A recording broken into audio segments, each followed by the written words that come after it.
All right, it is Alex Reyes, who is deep in the midst of preparation for a February 25th bout in the UFC. And I'm sure there's a lot of people that might say, well, who's this newcomer? Who's this new guy to the UFC? But no, we're talking about a return after 5.5 years away.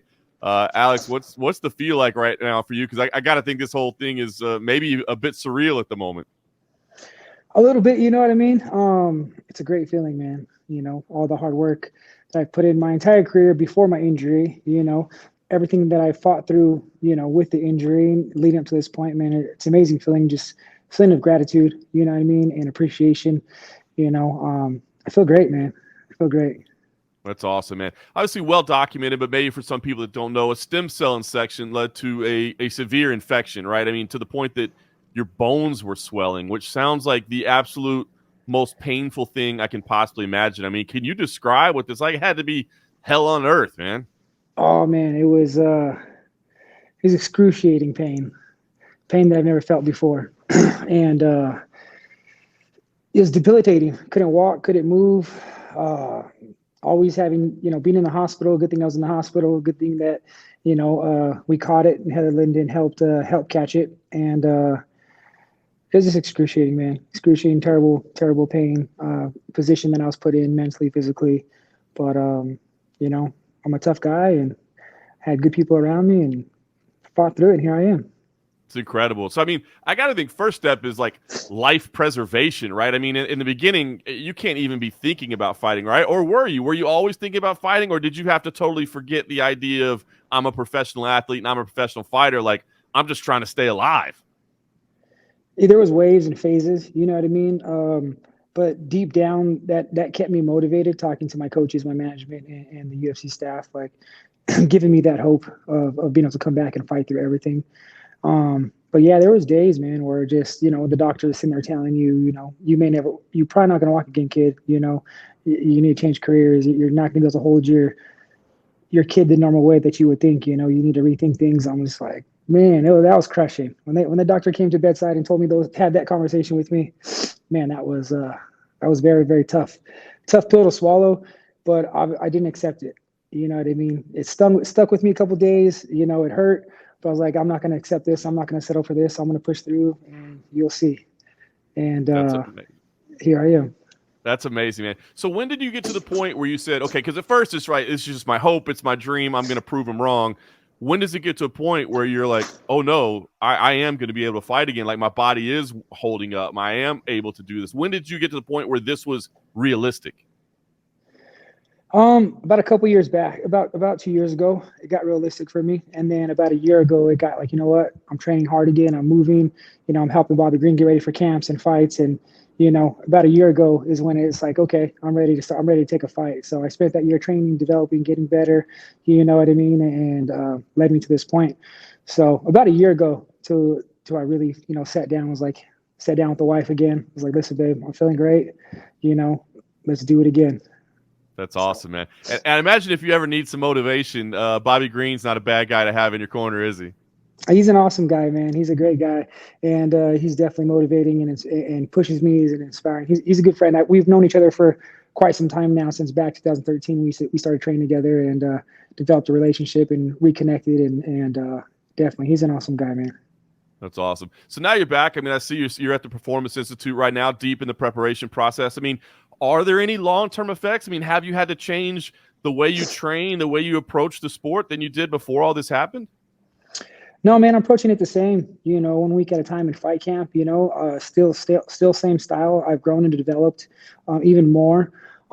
So I'm not, no, not necessarily, man. It's not like I'm training, taking things light. I'm pushing hard, getting my hard rounds in, hard grappling rounds, hard sparring rounds, mixing everything together, getting my strength conditioning in. So definitely utilizing the resources here at the PI as well. With the strength training, nutrition, and everything like that. So I'm feeling really great, man. I'm feeling good, and it hasn't changed much. Like maybe smarter with the help of the PI. You know what I mean? With the sports science team. So I could say that's one thing that's changed, is they're just training smarter. Your opponent here, Trevor Peek. I mean, I gotta imagine. I don't know that maybe the opponent doesn't even matter. Like you just want to get in there and fight. But I mean, have you broken him down? Do you know much about him? I mean, what do you know about Trevor? He's undefeated. He's a tough kid. Keeps coming forward. He brings a fight. All his wins are by finish. All my wins are by finish. So it makes for an exciting fight. You know what I mean? So we're gonna go in there and try to finish each other. And I'm prepared for that. I'm prepared for that war, and it's gonna be exciting. That's about it that I know about him. You know what I mean? He brings it. He's tough. He earned his way here, just as I have, and ready to get in there and put on a show for the fans, and enjoy what I do. Go in there, enjoy that walkout, enjoy the field of canvas on your feet, hear the announcers, and get in there and train leather. It's a rush. It's a good time, and I can't wait to do it again, man. I love to hear you talking about enjoying it. I mean, like no fighter ever wants to lose a fight, period. But like, I almost feel like the results of this fight don't matter at all. Like, because just you getting back in there is like an incredible victory in itself. Like, can you let yourself think that way at all? Like, hey, no matter what happens, like I'm a damn winner just because I'm getting back in here, or does that not matter to you? Like, no, I got to go pick up this W. No, I still got to pick up this W, baby. You know what I mean? I'm in here to fight. I'm in here to win. I'm not coming back for just to show up. You know what I mean? And walk in there. I'm going in there to compete. You know what I mean? And everything I've gone through in my life, not just this. I do consider myself a winner. I mean, I've set goals for myself. All the goals that I've set, I've achieved, and that's just my mindset. That's how I am. I'm going to keep driving, keep pushing, keep setting goals, and have that winning mindset. I am very fortunate and blessed to be able to be back doing this again. You know what I mean? Proving all the naysayers, you know what I mean, wrong. But I'm coming to win, baby. You know what I mean? I'm coming to win. I'm coming to focus just on one fight at a time right now. But I'm looking to finish this fight. I'll tell you that. I love it. Are there any lessons that people can learn from your experience? I mean, is there just a freak situation that happened that unfortunately it was you, or was there anything that like, because the stem cell injection, it seems like to be getting a more common thing. Is there any lesson that people can take out of it to make sure they don't have to deal with this horrific thing that you did?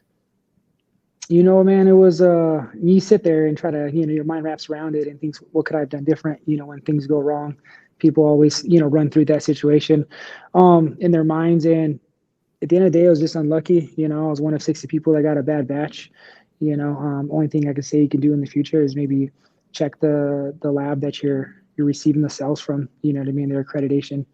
But that's about it. You know what I mean? I just feel I was unlucky. I believe the stem cells can work and do work. I've had a procedure done prior to this one that I had, and that procedure went well. And then, I just had a bad batch, and it's lucky and unlucky and unfortunate, you know what I mean? And, it is what it is, I those were the cards I dealt, and,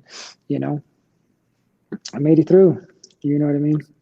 It's incredible. Obviously, people are going to be talking about this story, especially ahead of your return. But I wonder, like, moving forward, like on the one hand, you could probably have a career as a motivational speaker after this, after everything you've been through. You know what I mean? This is insane. But on the other hand, like, I know that probably as a fighter, you just want to be that athlete and you just want to get those wins and move up the rankings and be known as that. So how do you want this to be treated moving forward? Like, is this a part of your life that you want to be able to tell people about to inspire them? Or is it more like, hey, I don't want to be that guy. Like, I just want to go in there and be a fighter, and I want to be known as for what I accomplished inside the octagon?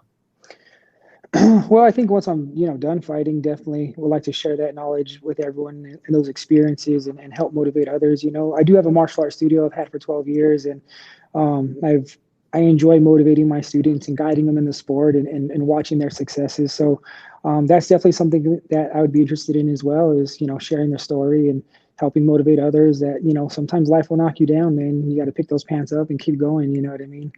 And surround yourself with good people. I'm sure everyone who's been in any hard time or any tough situation and made it out of it is grateful for the people around them. And I am very grateful for the people that were around me as well. My management, my wife, my good friends, best friends would come over and pick me up out of bed, man. And because I couldn't walk at the time before I was hospitalized, and they would put me in my spa, my jacuzzi, so I could move around a little bit and try to get some mobility back. And it was just crazy. It was tough, and it was awesome to have, people come together to help me and support me. So just grateful for that. And like I said, I know I kind of went off there on tangent, but yeah, man, I'd love to share my story and motivate others in the future for sure. Nah, man, not at all. Not a tangent. It's amazing what you've been through, man. And I mean, a lesser man wouldn't have gotten through it, and here you are. So I know I'm excited to see you back on February 25th. Are you thinking about what this year holds? Are you like, hey, we're gonna fight 4 times this year, we're gonna do this, or is it just like, let's get through this one, let's get back in the octagon, and we'll go from there? Oh, I like to be active. You know what I mean? I like to get another 3, 4 fights in this year. 3 fights. Try to get 4 fights this year. That'd be awesome. You know what I mean? But being the competitor that I am, focusing on what's in front of me, and not looking too far ahead. So, all my focus is on Trevor Peek right now and preparing for him and securing a victory. And that's it, man. That's all that's on my mind. Awesome, man. Well, listen, we look forward to having you back. And I'll just say, man, from my point of view and the people around you, I'm sure, man, it's a victory just that you're getting back in there. It's incredible that you've gone through this. But I know that's not enough. You're going to try to get the win on February 25th. But, hey, man, from my point of view, you're a winner already, and I'm happy to see you back in the UFC. Man, John, thank you. I really appreciate that, man. It means a lot. And looking forward to getting out there and putting on a show, man.